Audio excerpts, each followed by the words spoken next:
इस वीडियो में आज मैं आपको परिमेयकरण सिखाऊंगा। हम जानते हैं कि प्रत्येक जो करनी होती है वो अपरिमेय संख्या होती है, तो उसको परिमेय कैसे बनाया जा सकता है, उसके लिए क्या करना होगा। जैसे कि √2 एक करनी है या एक अपरिमेय संख्या है, इसको अगर परिमेय बनाना होगा तो क्या करना होगा। आपको पता है कि मैं अगर √2 से गुणा कर दूं तो ये परिमेय बन जाएगी। ठीक है, इसको हल करेंगे तो आएगा 2 और 2 एक परिमेय संख्या है।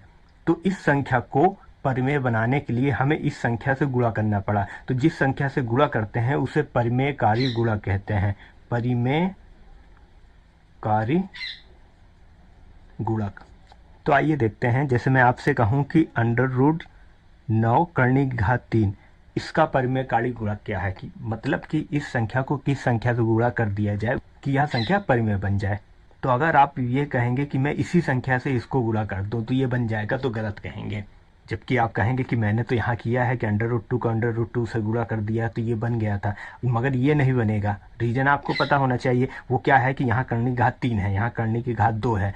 तो करने की घात 2 है तो उसी संख्या को उसी संख्या से गुणा करने से आसानी से वो परिमेय बन गई, मगर यहाँ पर नहीं बनेगी, यहाँ करने की घात 3 है। तो इसको कैसे करेंगे। इसको करने के लिए आपको इस संख्या जो करणीगत संख्या है उसका अभाज्य गुणनखंड निकालना होगा। ठीक है, तो क्योंकि ये 9 है तो आपको पता है ये 3 का स्क्वायर है, तो मैं इसको √3 का स्क्वायर और करनी घात 3 लिख सकता हूँ। अब आपको यहाँ दिख रहा है कि यहाँ 3 की घात 2 है, यानी संख्या की घात 2 है और यहाँ करनी घात 3 है। ये घात इस घात से कब कटेगी, जब इसका मान 3 के बराबर हो। और वो कैसा होगा, जब मैं इस संख्या को, ये जो करनी के अंतर्गत की संख्या देखिएगा, उसको मैं 3 से गुणा कर दूं, ये करनी के अंदर है, 3 से गुणा कर दूं तो ये बन जाएगा 3 की घात 3 बन जाएगा, और यहाँ हमारे करनी की घात 3 है और अब कट जाएगा, तो ये आंसर हमारा आ जाएगा 3। और 3 एक परिमेय संख्या है। मगर मैंने किया क्या, मैंने एक 3 से गुणा किया है करनी के अंदर, या मैं इसको अलग अलग पद करके लिखूं। ठीक है, तो मैंने किससे गुणा किया, मैंने किया है √3 करनी घात 3 से। तो स्पष्ट है कि √9 करनी घात 3 का परिमेयकारी गुणक √3 करनी घात 3 है।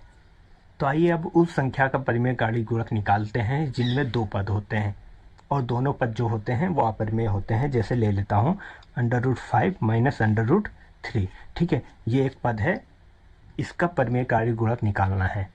तो ये बहुत आसान है, आपको पता है। अगर मैं इसको a मानूँ और इसको b मानूँ तो ये है हमारा a माइनस बी। ठीक है, और आपको पता है कि ये अगर a माइनस बी है तो इसको मैं अगर a प्लस बी से गुणा कर दूं तो आएगा a स्क्वायर और b स्क्वायर, और a का मान क्या है √5, तो √5 का स्क्वायर करेंगे और √3 का स्क्वायर करेंगे। तो √5 का स्क्वायर कितना होता है, वो 5 होता है, और √3 का स्क्वायर होता है 3। हल कर लेंगे 2, और 2 एक परिमेय संख्या है।